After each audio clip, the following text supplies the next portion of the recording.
పూణేలో 2023లో తయారీ పరీక్షలకు సంబంధించిన కేసులో ఎన్ఐఏ పురోగతి సాధించింది. నిషేధిత ఉగ్ర సంస్థ ఐసిస్ కు చెందిన స్లీపర్ మాడ్యూల్ సభ్యులైన ఇద్దరిని అరెస్ట్ చేసింది.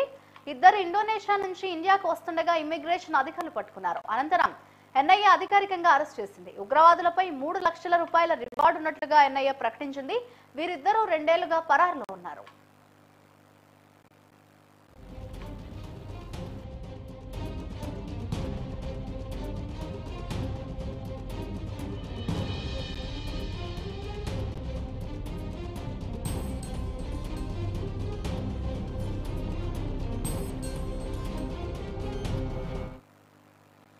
పూణేలో 2023లో తయారీ పరీక్షలకు సంబంధించిన కేసులో ఎన్ఐఏ పురోగతి సాధించింది.